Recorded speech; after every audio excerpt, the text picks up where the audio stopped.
지난 시간에는 옥천의 지탄리 사람들 이야기를 해주셨는데요. 네. 금강변을 따라 난 간이역과 또 그 간이역에 얽혀 사는 사람들의 이야기죠. 네. 대전 근교에서 기차를 타고 새벽시장에 물건을 팔러 오는 사람들의 인정어린 이야기가 참 좋았었는데요. 네. 오늘은 어떤 이야기를 해주실 건가요? 지난 시간에 우리는 철도가 금강과 나란히 달리면서 벌어지는 이야기를 했다면 이번에는 고속도로와 얽혀있는 이야기를 해볼까 해요. 네. 저번 시간에 강과 바다, 곧 수운을 이용한 교통은 사실 최단거리로 갈 수 있는 경로라고 했어요. 네. 그래서 철도가 강을 따라 생겨났다고 말씀드렸습니다. 네. 그런데 비단 철도뿐만 아니라 이 도로도 마찬가지예요.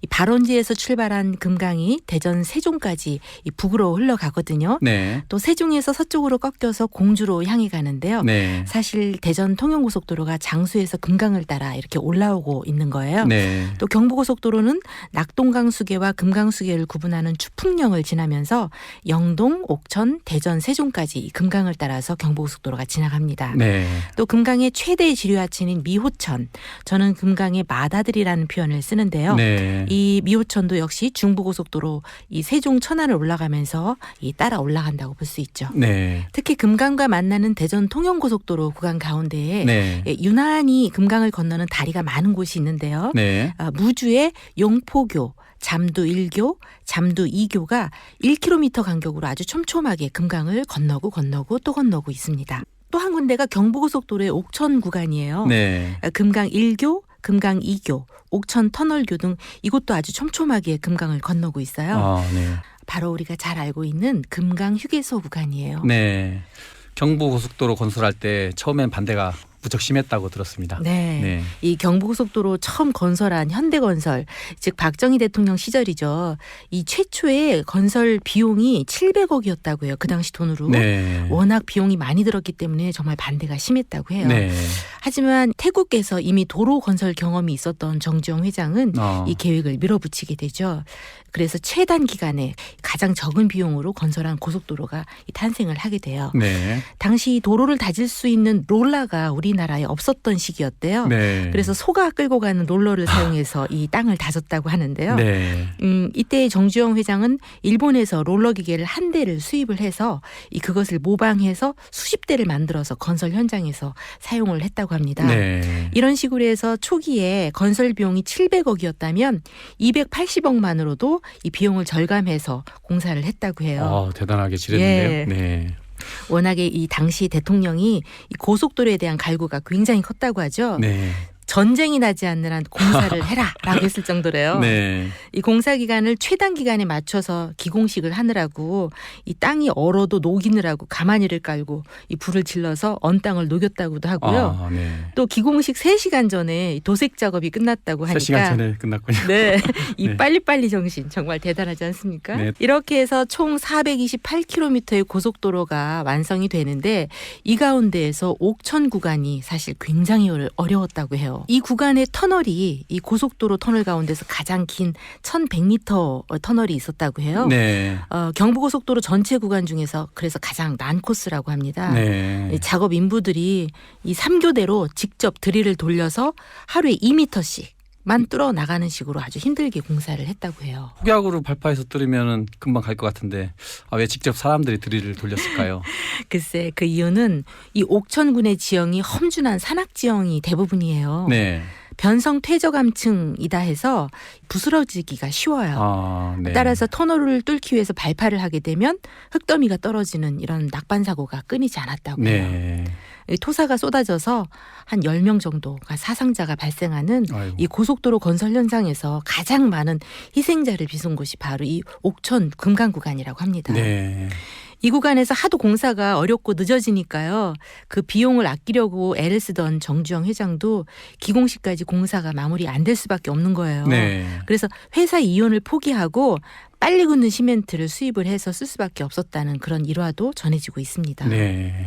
이렇게 어렵게 뚫은 터널과 다리들이 지금은 노후돼서 이 새로운 고속도로가 인근에 만들어졌어요. 네. 우리가 고속도로를 달리면서 미처 이곳이 금강인가?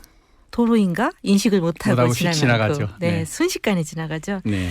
그런데 그곳에 위치한 금강 휴게소 사실 이곳을 모르는 사람은 아마도 없을 거예요. 그럼요. 네. 금강 휴게소 하면 또 아름다운 휴게소인데요. 이렇게 금강 물줄기를 보면서 그렇죠. 좀 쉬었다 가고 네. 했죠. 우리나라 고속도로 휴게소 가운데 이 양방향 휴게소가 지금은 많이 생겨나고 있어요. 네. 하지만 과거에는 그리 많지 않았다고 해요.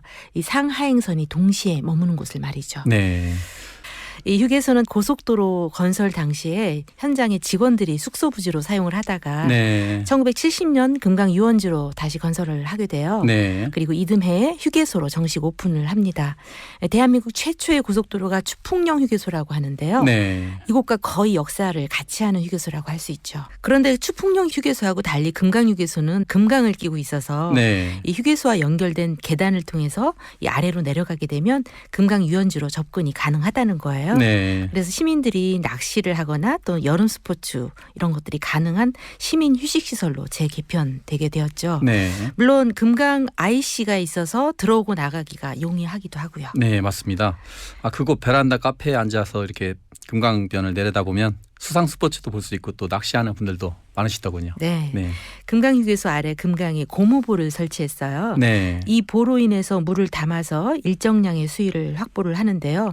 이 때문에 수상 레포츠를 가능하게 하죠. 네. 사실상 대청호의 수위 변화에 영향을 받는 시작 지점이라고 할 수 있어요. 네. 이곳은 여름철 외에도 보의 수문을 열지 않아서 많은 물이 이렇게 가둬지고 있는 실정인데요. 네. 때문에 녹조가 좀 많이 끼고 수질이 좀 탁할 때가 많아요. 네. 금강 휴게소를 경유하는 전국의 많은 이용객들이 저 아래 흐르는 강이 금강이라는 사실을 크게 인식하지 못하기도 해요. 사실 금강 휴게소에 들러 쉬는데도 말이죠. 네. 제가 경험을 했어요. 저게 어떤 강이에요? 물어봐요? 그러는 거예요. 금강 휴게소 들어오셨으면서도. 그래서 가급적 맑고 깨끗한 모습을 보여줬으면 좋겠는데 네. 몇 명 이용하지 않는 수상 레포츠 이분들을 위해서 물을 담수하고 있다는 것 좀 아쉬운 측면이긴 합니다. 네. 물이 빠져서 모래가 드러나는 모래강이면 어떻습니까? 강이 꼭 물이 풍부하게 흘러야 한다는 기준은 없어요. 네. 이 고무보 아래처럼 자연스러운 금강의 모습을 보여줬으면 좋겠는데 사실 제가 정책 결정자가 아니라서 아쉽기만 합니다. 또 한 가지 옥천을 지나는 금강과 고속도로와 관련해서 제가 주목하는 것이 또 하나 있어요. 네. 어떤 것이 있나요? 당시 건설되었던 다리들이 노후되면서 역사 속으로 사라지고 있다는 건데요. 사실 많은 사람들이 관심 밖에 있지만 많은 다리들이 굉장히 아름다운 미적 가치를 지니고 있다는 거예요. 네. 혹시 대전시 대덕구 비례동에 가양공원이라고 네. 여기도 역시 폐고속도로 다리인데요. 네. 이것도 역시 미적 가치가 매우 우수한 다리인데요. 네. 바로 그런 양식이 이 당제 구간에 적용이 되었어요. 네. 옥천군 동이면 우산리 일대에 통과하는 이 당제 육교도 이 당시에는 흔치 않은 모양인데요. 네. 그 당시만 해도 현대적인 느낌을 주기 위해서 아치형으로 날렵하게 만들어진 아주 조형미가 뛰어난 작품입니다. 네. 물론 당시 기술로는 우리나라 최고의 설계 기술을 만들어졌다는 그런 자부심도 강하고요. 네. 또 가장 긴 구간을 자랑하죠. 당제 육교. 네. 네.